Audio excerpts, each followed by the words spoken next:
So hi guys! Welcome again to my channel. It's me Lulu, ang inyong Lala Lulu na nag-feeling vlogger. Ayan, sa mga bago nating subscribers, yes, ako po ay nakatira dito sa isang maliit na apartment, isang home baker na pinagkakakitaan din ng konti itong ating pagbe-bake. So nagtuturo tayo, pinapakita natin, isinishare natin ang mga kung paano nga gumawa ng mga fondant cakes or mga cakes covered with whipped cream. So isa ito sa ating mga pinagkakakitaan kasi nga home baker tayo. Pero kung makikita nyo, ang aking working table is at the same time, yun ang table na kinakainan namin. So bale, wala tayong physical store, wala tayong yung mga gamit talaga. Bali, dito lang talaga sa bahay. Talagang home baker na home baker. Pero para sa inyo, masasabi ko, pwede nyo itong gawin at pagkakakitaan ninyo. Actually, kung mag-story time tayo, ganito talaga ako nag-umpisa. Noon pa, siguro way back 10 years ago, nung wala na akong trabaho at may nag-aaral pa akong anak, nag-story time na tayo.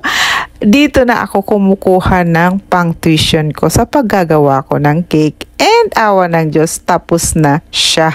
At isa na ring home baker today. Pero sa ngayon, medyo hindi na ganun kalakasan ang ating mga cake at ako nga ay solo lang. So, ano na lang natin para na lang sa ating sariling panggastos. So, diba? At ayan nga, makikita nyo dahil nga tayo ay nasa bahay lang at maliit lang ang ating apartment. Ayan, may isang kakain po ang aking panganay na anak para ma-familiarize na rin kayo. At dahil nga na-inspired ako sa isang nag-comment dito sa inyo na ang sabi nyo, kahit daw hindi mga about sa cake ay gusto pa rin nilang makita ang aking mga videos dahil nai-inspire sila kasi I'm doing cakes while babysitting. O diba, nagbabantay ng apo, pero okay lang yan. Kayang-kaya yan. At ayan nga, may kasama tayong kumakain sa table. Yung panganay ko yan na anak, kung alam nyo lang, talagang story ng buhay ay ganun. Pero hindi ko sa inyo story. Maliban lang kung tanongin nyo. Joke lang. So, ayan na. Nire-ready na ang cake. Ba't pa napunta doon ang istorya natin? So, eto na nga. Nilagyan na natin ng filling ang ating cake. So, ang ating cake for today's video ay how to make fondant cake. Yes, fondant cake ang ating cake for today's video. At ayan, nilagyan ko ng filling at yung sobra ay inilagay ko na lang sa sides ng ating cake. Parang crumb coating. So ayan, kumakain yung anak ko kasi kararating lang niya. Sorry naman. And then, lalagay na tayo ng ganache. Okay, ang ganache ko dito is water ganache as usual. Pero pag nakita nyo dito, papakita ko sa inyo talaga kung paano talaga pakinisin at i-apply ang ganache. Medyo talagang matagal-tagal na proseso. Kaya ito halos mahaba-haba itong puro lang sa paggawa ng ganache. Kasi nga, meron akong isang cake na problema ako dahil nagkaroon siya ng skirt na tinatawag. Ilagay ko dyan. Yung parang may bumukol sa gitna. So, tinatanong ko sa sarili ko, saan ba ako nagkamali? Joke lang. Kasi nga, naulit-ulit. Sabi ko, ano ba? So, talagang inaano ko ba, ang tawag dito, iniisip ko kung ano ba ang pagkakamali ko dahil gano'n naman ang aking technique na ginagamit. At so far, okay naman. Pero dun nga sa nakaraan kong cake, bakit nagkaganon? So, ayun na. May isa akong na-realize na nagbago ako ng chocolate brand. So, malamang doon talaga kasi hindi siya yata nag-set ng bongga na talagang matigas as chocolate na matigas na. Kaya siguro nagkaroon ng skirt ang aking cake. Kasi kung makikita nyo, ayan papakita ko, sa pagkaganache niya is perfect ang pagkaganas niya, ang kinis niya, wala siyang mga bumps na tinatawag. Pero nung nilagyan ko na siya ng fondant, sa gabi okay pa. Pagising ko sa umaga, may skirt na siya.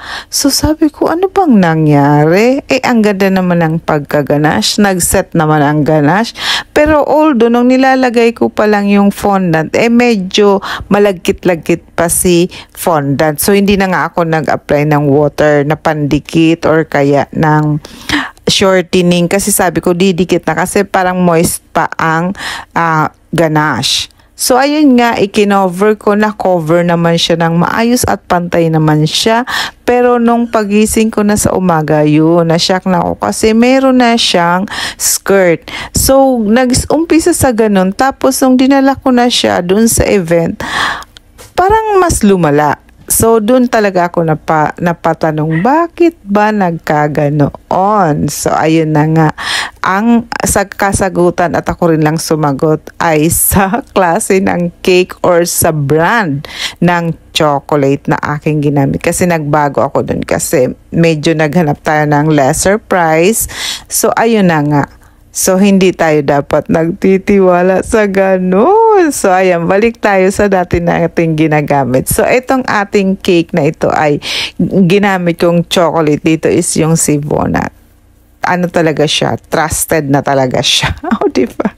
Talaga. At medyo nagkapal na ako. Pero, kasi minsan kung ang pagkakabigay mo ng presyo is hindi naman talaga tamang presyo, mahirap naman kasi ang mahal na ng chocolate. So, ayun. Nasakripisyo ang resulta. So, never do that. Kahit mura pang pagkabigay nyo ng cake kasi hindi magandang tignan. O, diba? So, dapat talaga stick lang tayo dun sa kung ano ang magandang brand ng chocolate at saka dapat talaga wag niyong titipirin. So, dito parang gumamit ako dito sa 7.5 na cake.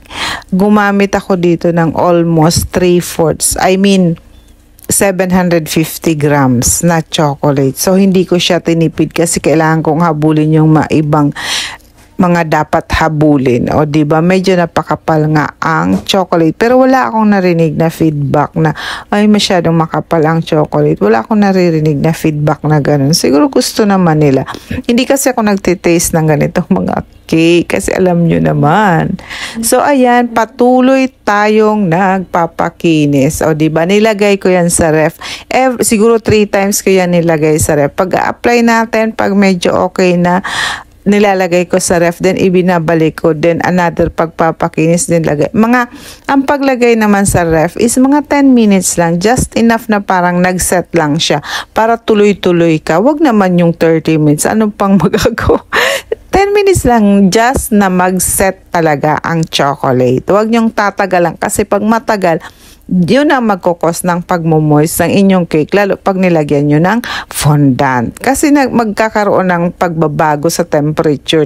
Pero kung mga 10 minutes lang, okay lang yun. Kasi parang hindi pa nasagad yung lamig sa loob ng cake. So, nagets nyo ba yun? Hindi ako marunong mag-explain scientifically, pero parang ganon. O, diba? So, 10 minutes just na mag-ano lang yun sa ibabaw. Talaga mag-set lang. So, ayun, may nag-comment din, kailangan ko daw maglagay na English subtitles. OMG, hindi ko alam kung paano maglagay niyan. So, pero di bali maglalagay na ako ng pakonti-konti ko. Para kung at least manood ulit siya, di maiintindihan niya ang aking sinasabi kasi mukhang hindi sila from Philippines. Pero anyway, thank you so much sa pag-watch ng aking videos. O, diba? So, ayan nga guys, ulit-ulitin natin pagpapakinis. Kaya kung hindi ka pa nakapag-subscribe sa aking channel, please subscribe at i-like mo na din.